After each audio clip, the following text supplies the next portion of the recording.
Powered by Sports Interaction, Canada Sportsbook. Think you know what way it's going to go? Make your bet with Sports Interaction. Whether it's hockey, football, or basketball, Sports Interaction has you covered.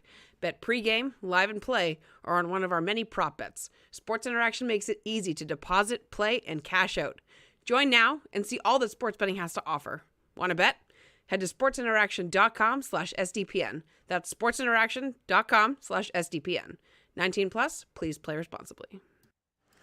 Leaf fans, if you were at that building, I'm so glad you got to stick through it. If you stuck through it, if you stuck through the first period where it was the Mr. Hyde right out of the gate, you know, they decided not to play the first 20 minutes. But then the second period, they get, 3 goals in 4.5 minutes to start the second and end up with a big 2 points over the New York Islanders. Big 2 points. Big 2 points. The first of the 2 New York teams come into town this week. So we're going to talk all about it. We're going to talk about the game.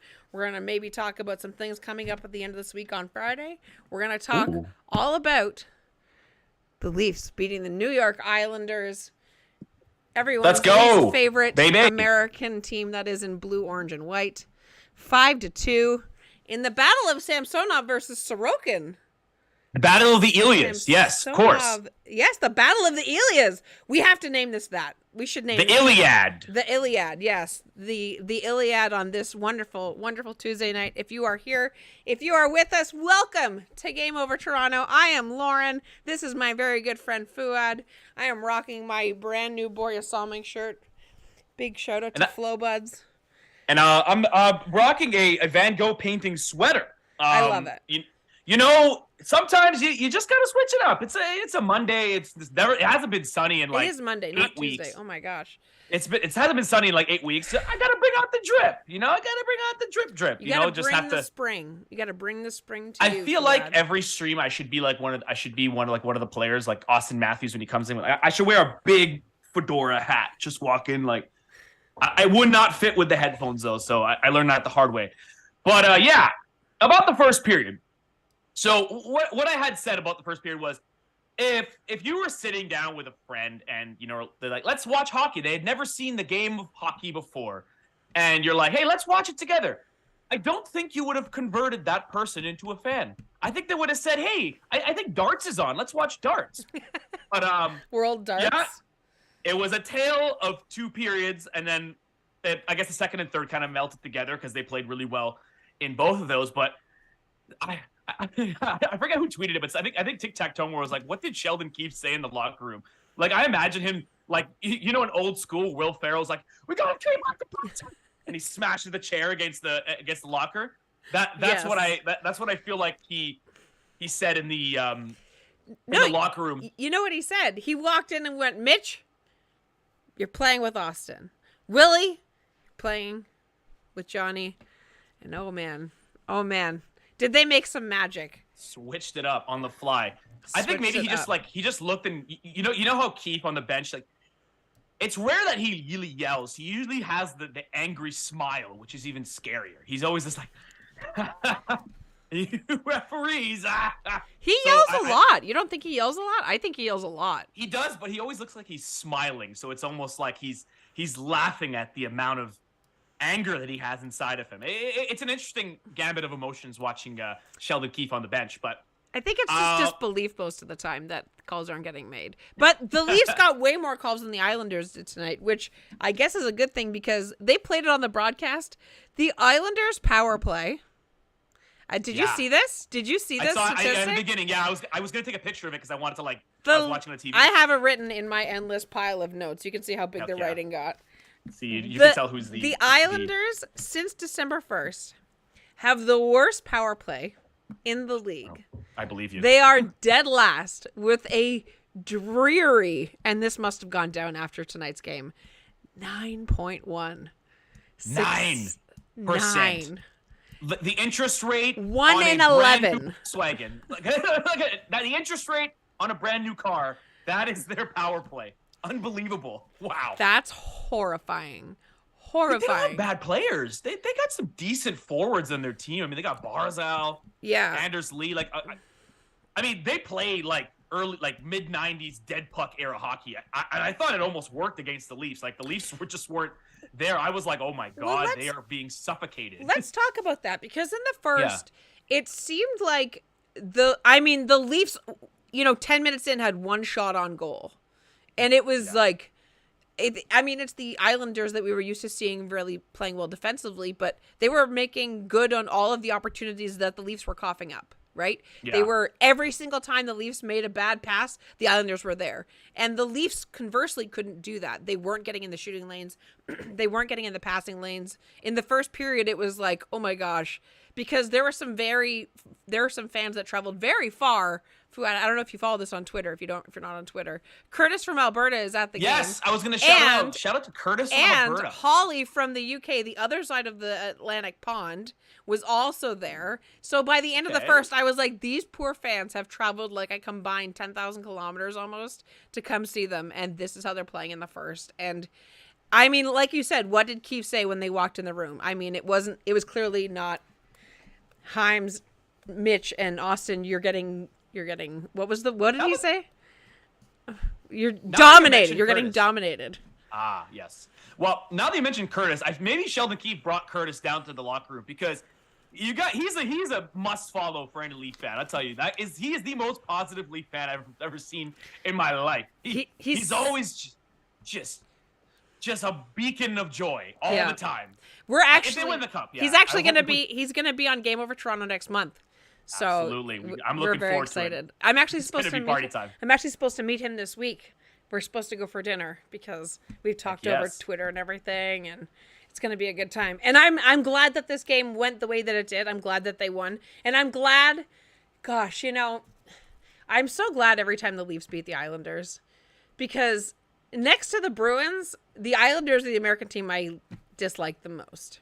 And it is specifically because of all the John Tavares crap. Because I just And Islanders fans, if you're in the chat, I'm sorry, and feel free to not like me, and that's okay. But because John Tavares notably is the first athlete to ever leave free agency, to go home. The first one ever. Broke the code. Broke the mold. Of ethics. Glass ceiling was there, and he just shattered it. What a brave move. Shattered it like a carbon fiber stick. Do you remember the videos? Like, I remember they had this this compilation video of all the fans. Dear John. John Tavares, you are a hero, and now you're a traitor. I'm glad my son is so small that he doesn't know what you've done to him. What is going on? And so every time the Leafs play the Islanders, that's all I think about. And I hope, they've played very well against the Islanders recently, and every time we beat them, I'm just like, maybe you do need him, though. Yeah.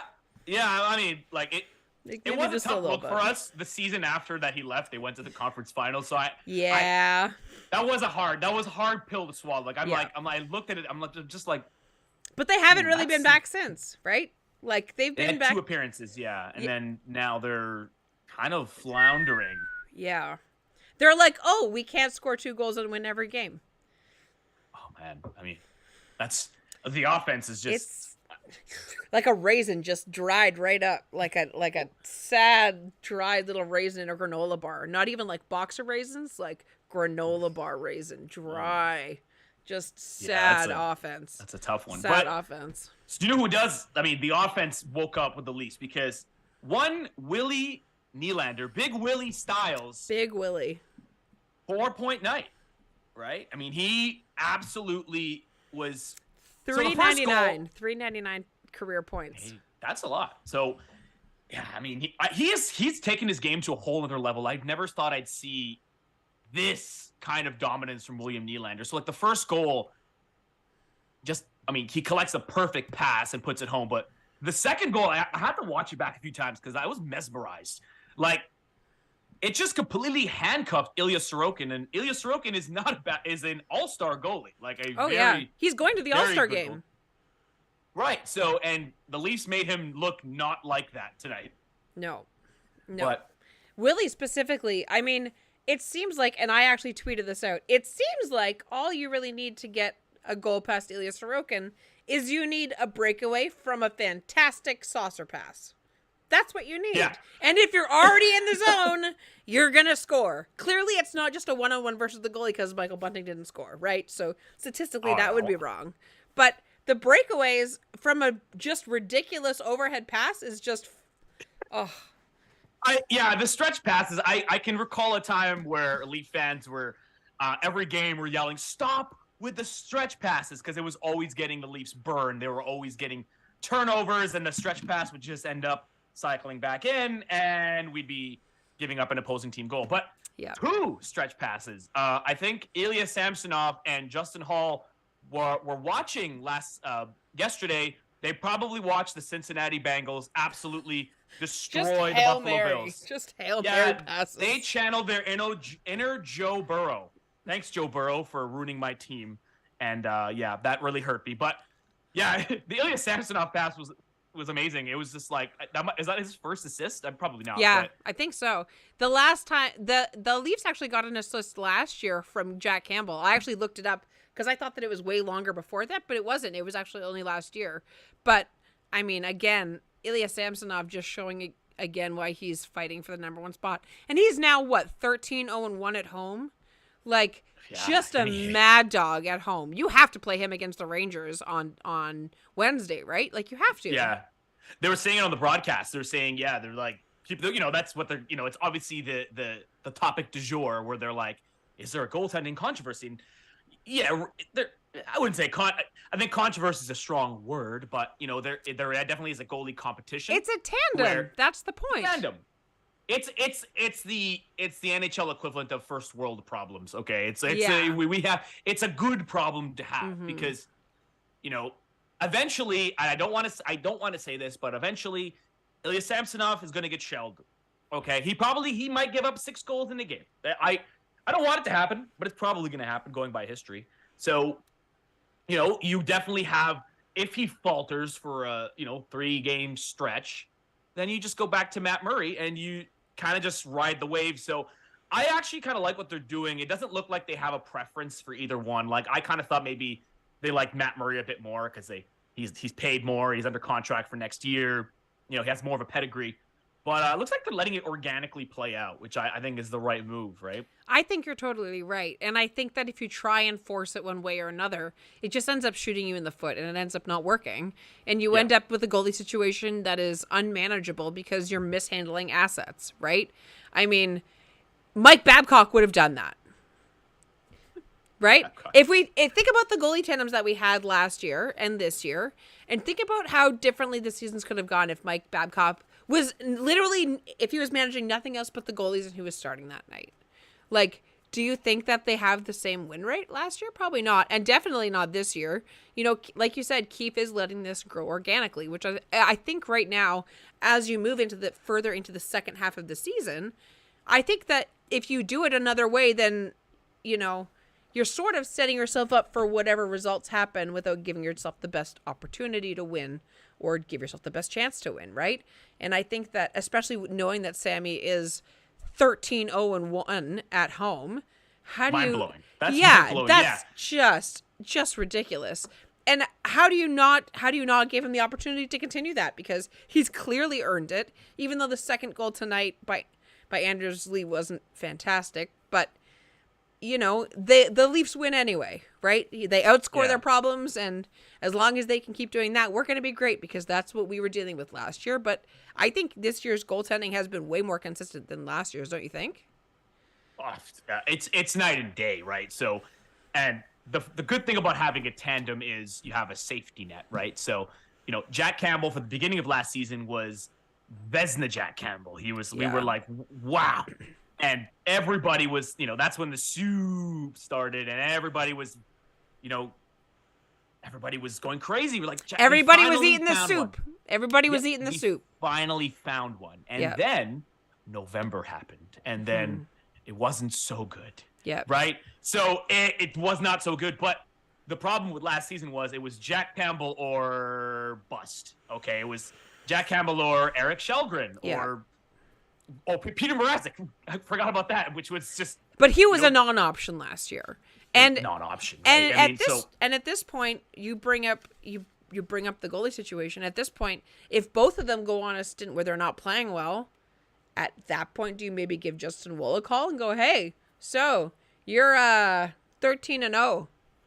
You want to come up and see what happens? Because, I mean, he's played in an NHL game before, but he's came back from the beginning of the season being off after surgery. We all thought this was going to be a rebound year where he was going to be okay, but he was not going to be the number one starter in the Marlies.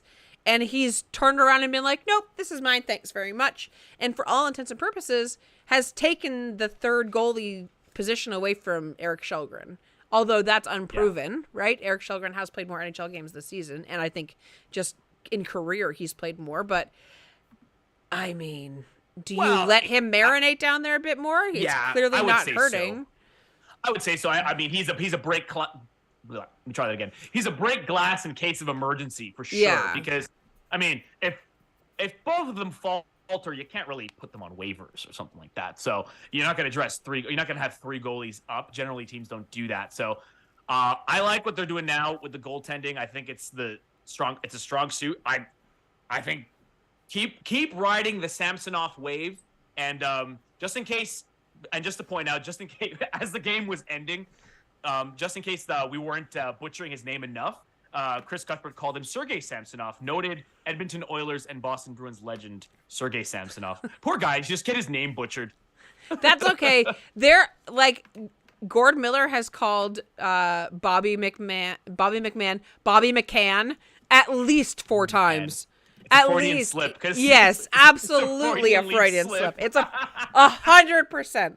100%. That's what it is. That's a demon. That's Freudian slip from the Leafs demons. But speaking of Bobby McCann, you read my mind. I was going to say that he had a great game.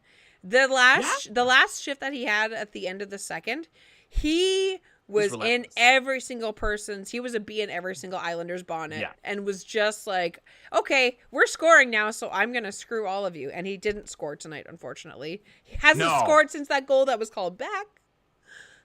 Yeah, that might have cursed him. That, like there's a lot of hockey's one of those games where their curses seem real, but it seems like that one might have messed with his goal scoring. But he does everything else. Like, he's the bottom sixer I noticed the most in this game, and that's pretty crazy considering he's a 26-year-old rookie that just kind of appeared out of nowhere. I had never heard of him before this season.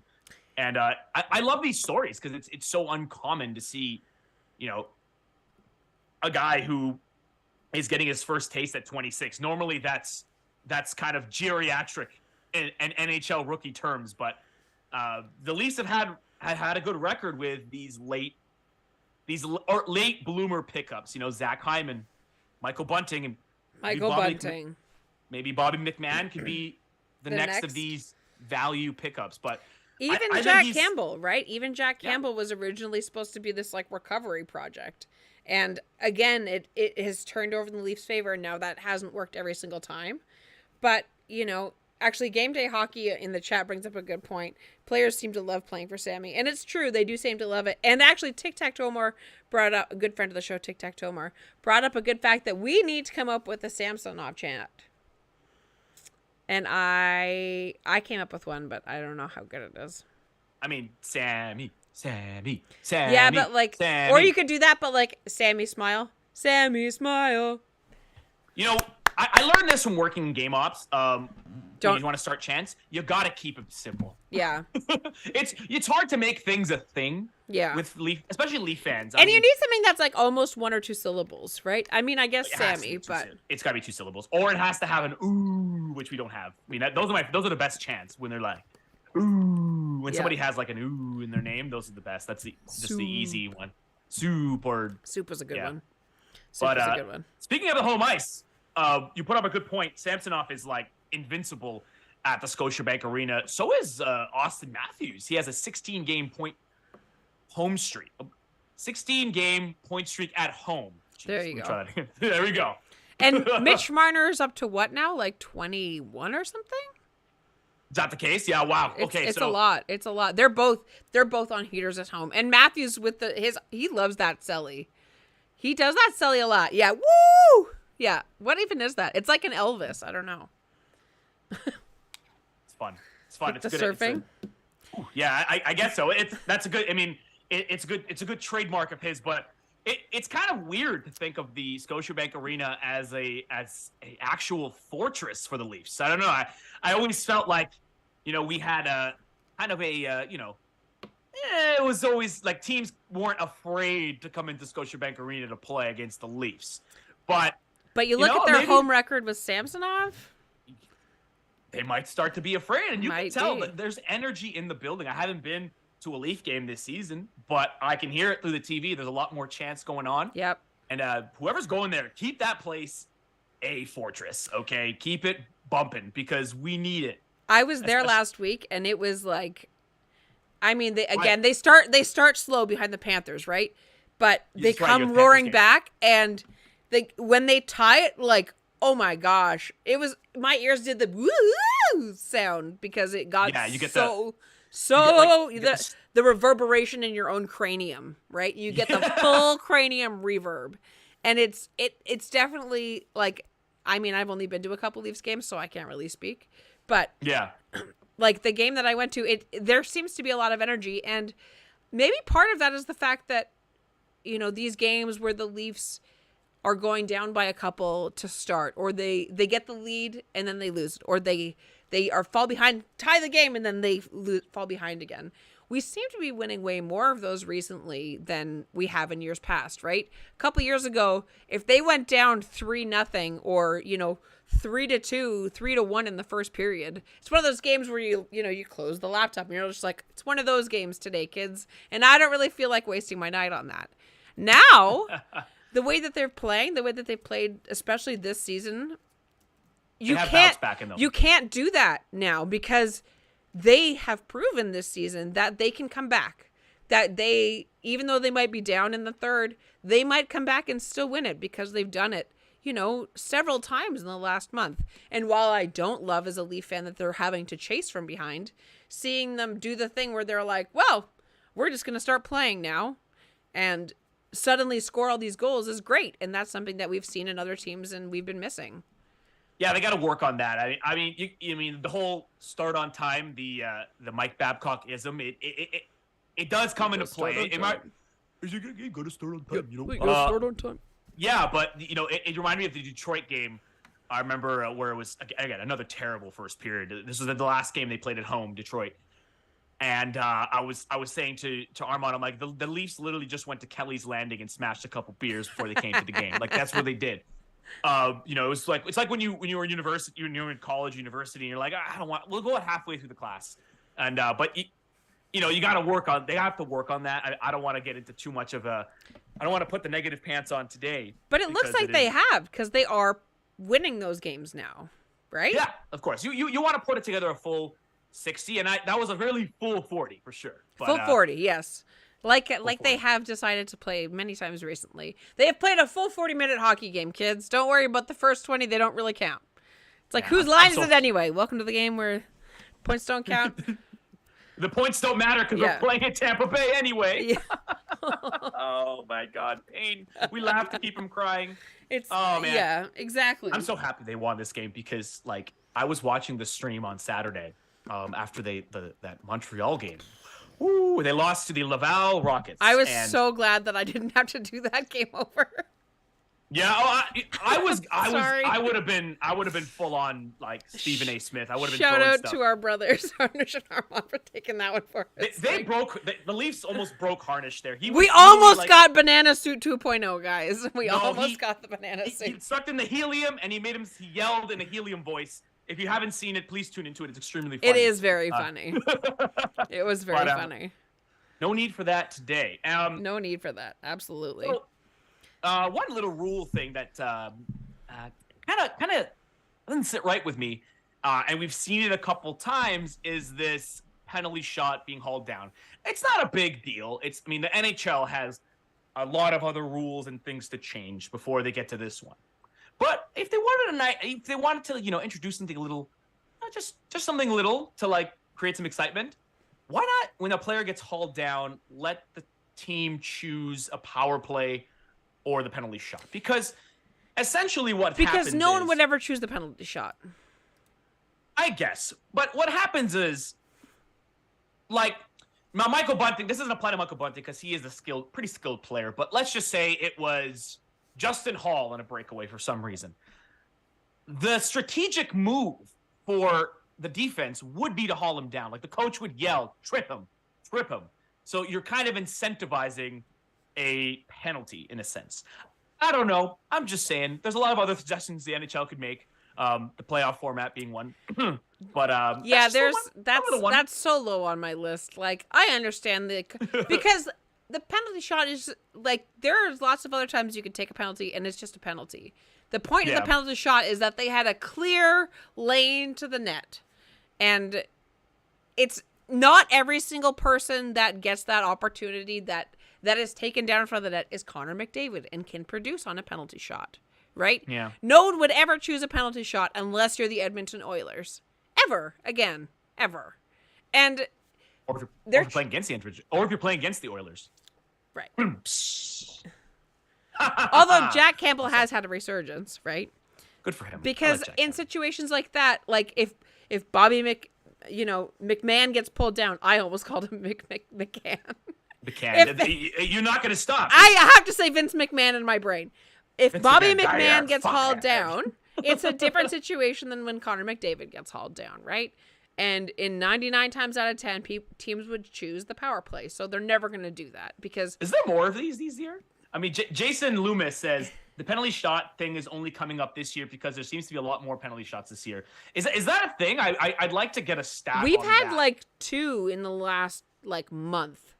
I think in the last 2 weeks we've had 2. I think it corresponds with the explosion in offense. I guess a lot of teams are getting more desperate. Space, which is good for the game. Yeah, they're getting more desperate and hauling people down. Yeah, right? For sure. But that might be a stat. I guess I feel like I've seen a lot more this year, so we'll call it that. We'll trust our gut on that one there, Jason. But yeah, for sure. Also, so Lindsay with the advice and the thing for Lauren to get concert earplugs. You're not wrong, but it was short notice that I went to the game on Tuesday. Get the big headphones. Yeah, put on the I can just wear these. Yeah, or I could wear like my firing range headphones. That would work too. You actually mentioned a good point earlier, and I actually wrote this down. We didn't talk about this before the show. You talked about the Leafs bottom 6, right? Right. And let's talk about the third line, because in the first period, the third line was the best line of the night. Yep. And I want everybody that's here, if you're watching, you know that I want David Kampf to stay. And I think Pierre Engvall's going to leave. And I think we need to trade Pierre Engvall for an asset. Because Pierre Engvall currently plays third line right wing on the Toronto Maple Leafs. Do you want to hear some of the other third line right wingers and see if some of these incite more fear in you than Pierre Engvall? Okay? Okay, let's hear it. TJ Oshie from Washington. We have Jeff Carter from Pittsburgh. Guryanov in Dallas. Barclay Goodrow on the Rangers. Dylan Cousins on Florida. Blake Coleman on Calgary. JVR on Philly. Woo! Sissons on Nashville. AnthonyCio on Chicago. And Josh Bailey on the New York Islanders. And that's what, a dozen? Yeah. Every single one of those players is better than Pierre Engvall. Yeah, I mean... and he's going to leave anyway. Just saying. Yeah. The depth in the league is pretty... it's pretty big. Honestly, like, the NHL has a really big glut of talent, which is a good thing, honestly. Yeah. Like, even with 2 expansion teams in 5 years, that's a lot of talent. Like, you bring up a pretty good point there. As far as being traded, I can see... I mean, I think it's pretty likely, in my opinion, that they're going to go and get a upgrade in the top 6. So you're going to need, and whatever machinations they're going to have to use. They're going to have to use retention. They're going to have to use whatever cap shenanigans. But you'd have to think maybe Pierre Engvall goes out just to match salary in that. And, he's an asset in a sense. He's $2.5 million on the cap. And Alex Kerfoot is also leaving at the end of the season. And he's 3.5 now. Yeah, those guys I think are salary fodder. Right, sure. and you sort of interchange those as needed because they are UFAs and they're going to leave, so you might as well see if you can get something for them. And I was just literally in the second intermission, I was thinking about it, and I was like, who are some other teams' third line right wingers? And now I will admit that there are maybe some other places that we need to get players. That's fine. But if I look down the lineup, like, chat, does Pierre Engvall incite fear in you the way TJ Oshie does? Or, like, not even fear, but, like, Andreas Athanasiou isn't exactly a fearful player to be afraid of, but he's somebody to keep your head up about. Barclay Goodrow, right? Blake Coleman. Wait, Athanasiou plays third line in Chicago? Yeah. That's strange. Yeah. Shout out to Athanasiou. He went to high school just down the street. Yeah. He's a fellow Woodbridgian. And big ups. Yeah. Well, and Warrior Womp in the chat, good friend of the show, Warrior Womp. Hi, friend. Hello. Engvall is very frustrating. And listen, I know he does so much on the PK, and he's been so good on the PK, and he is very dynamic and a two-way player. I will give him that. But is there nobody that we could trade that would do something similar? I think there are other players on the team that could get a shot on the PK and get somebody with a little bit of scoring depth, not necessarily entirely away from the identity of the third line of being a shutdown line with Kampf and Kerfoot, because I love that. But how many goals does Pierre Engvall have, chat, this year? Like 6? Maybe? Yeah, not a ton. I mean, he's not. You're right there. He did have a really good stretch last season at the end of the season, but yeah, I totally agree, and I think what somebody said. I have to go back and see the person here. Anyway, well, I missed it, but I saw someone say this, that get an upgrade at the top 6, you move down Calle Yarncrook to the third line. And now that is a third liner that would incite some fear for you. Sure. That's somebody you'd have to keep your head up for. He's already produced more than Engvall has, like, visibly, right? He creates more chances, and I think that that's a great idea. And I don't know who they're going to get for the second line left wing on that position. Right? But I'm just saying, I am excited. Like, all I've heard is that they're not going after one big player, is that it's just a whole bunch of different players that they're sort of going to, like, shuffle around on the board. And I guess we'll see, right? We have 5 weeks, 5.5 weeks until end of trade deadline. It's in March. I didn't even realize. That's a long. I thought it was in February too. I did. Yeah. Well, I get it mixed up with the NBA one, because so obviously I get it mixed up with that, but it seems a bit like late. I don't know. I feel like you'd want to get those upgrades sooner rather than later. Yeah, I feel like that's another. I think also, I think the last couple years have just screwed our timing up because of the pandemic. Like, we don't even really know. Like, I thought it was Tuesday today. Everybody, come on. My goodness. I don't know. It's always 5 a.m. outside because there's no sun in Toronto. Pierre Engvall has 9 goals and 8 assists for 17 points so far this year. I have his stats right up in front of me. Kerfoot, 7 goals but 14 assists. I mean, it's all right. Okay. As the TikTok sound goes, it's all right. I wouldn't mind somebody that could crack 10 goals, like Calle Yarncroke. Just saying. Another underrated pickup right there. Another underrated pickup. And I think he's the replacement for Alex Kerfoot. Oh, no doubt about it. That's what I think.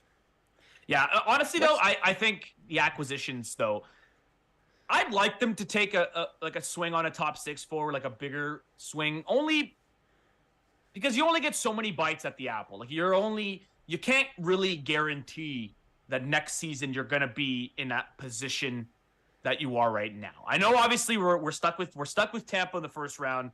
We're gonna have to get used to it, barring some disaster or whatever. But we're gonna get that team most likely. Yeah. Now, and that's fine. The Leafs almost beat them. Like, they can hang with any team in the league. That's for certain. They can hang with anybody. We shouldn't be afraid. But I gotta say, I think that this team has shown enough to where you kind of owe it to them and owe it to the fans to give this season a go. Like, I know everyone hates to give up picks and prospects, and you got to be smart with it. Like, don't pull a Florida and trade a 2024 first. Don't trade the next 3 years worth of first and seconds. Don't do that. Yeah, don't do that. Trade this year's first, because you know where it's gonna land. You right? think so? You think you're gonna trade this year? I don't know. Well, I would try. I would do everything I could to not. I would rather trade a player than our first this year. But I think maybe like a prospect and a second and a third if necessary. But I think you scream and cry and throw up before you before you actually give up the first. Even if it means you fall in the order of the first round. I think that's a different thing. That's fine. But the problem is because all these players are gonna unless everybody just panic sells like crazy to get Connor Bedard and you can get players in the cheap, everybody's gonna want that first. Yeah. The problem is you don't, like I said, you don't want to dip into the next year's first because hockey is very weird and silly and teams can be shit out of nowhere. Look at the Florida Panthers. The Florida Panthers might give up Connor Bedard for Ben Sherrod. Probably not. But they might give up somebody really good. When you say it like that, it's like they might have. What a decision. What a decision. It's in the investing world, it's called borrowing on margin, where you borrow money to invest in a stock, and then if the stock goes down, you're doubly screwed. It's kind of like that. They kind of borrowed on margin. Like the home improvement board game, double your money back. I've never played that, but that sounds fun. Oh, see, that's if anybody has ever seen that episode of Home Improvement, that old show from the 90s, they will know about the board game, Double Your Money Back. Yeah, home improvement reference here. I know. Oh, God. Yeah, it's bad. So before we age ourselves out anymore, Fouad. What's going on? This week, on Friday, we have a big thing coming up on SDPN. Yes, you do. We're not going to spoil it entirely, but if you're lucky enough to be one of those SDPN fans that got tickets to the event at the Mansion in Kingston, Ontario, there will be a plethora of not only SDPN people, but other people there as well. A nice smorgasbord of people from SDPN. And maybe just some people from Game Over Toronto. Maybe. You'll have to be there to find out. We will actually be streaming. Someone will be doing Game Over from the actual event. Fingers crossed. That's going to be fun. I'm really excited to see that. I will not be on that Game Over stream, but I'm excited to see how y'all pull that off. I think we're going to watch the game together as a team. You just got to do that. You guys just got to, you know what they have to do for the Game Over in the bar. You know those those YouTube videos and TikToks of people just going up to people and saying like, "Hey, what do you do for a living?" Like you just do that. You just go to people and be like, "What did you think of the game?" And then just have them yell and swear. Just walk when they're 10. Well, you don't know that it'll be me. You don't know that if it's going to be me. It could be you. It could be me. It could be. It could be Harnish. Could be Armand. Could be Robert. Could be Steve. Maybe Steve's going to do Game Over Toronto. Everybody. You just never know. You'll have to watch to find out. It's going to be live. It will be live and in person. Live and in person. And long overdue.